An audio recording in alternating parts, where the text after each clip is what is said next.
Hey guys, this is Manu Kalia, physical therapist and Ayurveda herbalist. Happy holidays, and I wanted to talk to you guys today about problems associated with running, so injuries associated with running. So I treat a fair amount of people who have various running injuries. So I wanted to kind of go over some of the common ones with you guys and what you need to think about addressing these problems.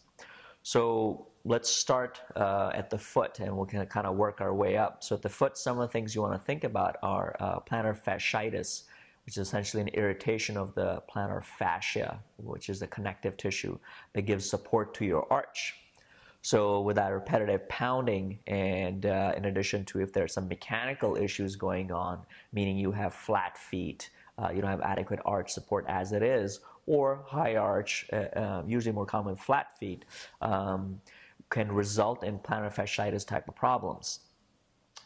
Heel pain, again, another one. So related to foot mechanics and just the amount of or the volume of training you're doing and the surface you're training on too. So plantar fasciitis, heel pain, and of course ankle sprains, and those ones are there too. But we're going to talk about some of the more common ones. And going up the chain, shin splints is another big one, and also related to the foot mechanics, structurally how the foot is, as well as strength and flexibility of the lower leg, and even up the chain. For going further up, your knee, which is probably one of the more common ones, having to do with runner's knee pain, which is the common term used for that, which is patellofemoral problems or chondromalacia patella, which is irritation of the tissue between that kneecap, which sits on top of your groove that's created by your thigh bone femur, and that gliding surface getting irritated. And underneath that is your patellar tendon. So patellar tendonitis or tendinosis, or which is degeneration of that tendon. So any of those problems related to that are often very common ones, having to do with the knee. And of course, any of the ligaments around or within that joint can be affected too. So on the inside of the knee, which often people complain about knee pain, can be your meniscus, could be the MCL, which is the medial collateral ligament, either excessive strain on those structures, too much pounding, or just structurally the way the person is built. There's mechanical load going on at that tissue. So those are some of the common ones around the knee. And IT band, of course, which is on the outside of the knee, is that thick connective tissue that sits on the outside of your thigh and goes on the outside of the knee. That's a common one too, with irritation of that tissue. You can have that tissue get really inflamed, painful, sometimes catches, sharp pains.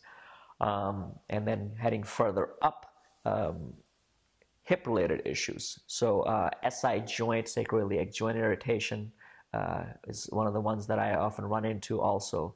And the hip itself, if the hip is too tight, local muscles are too weak, you can have problems locally at the hip too, or further up into the SI joint, which is the sacroiliac joint, or even into the low back sometimes. So along the whole chain, there could be a host of different problems that can take place. So it's important to really keep in mind that if there's an imbalance, or you're weak, or not flexible enough, or there's structurally the way the person is built, that's going to impact not just local tissue, but up the chain too. So you got to really keep in mind when you're looking at various problems that are taking place, that you got to address the whole person, the whole thing. You can't just target, oh, the person's having foot problems. Yeah, you got to address the foot, but you got to look up the chain too, what's happening. Maybe it's the weakness in the hip and the core muscles, which is giving them a poor base.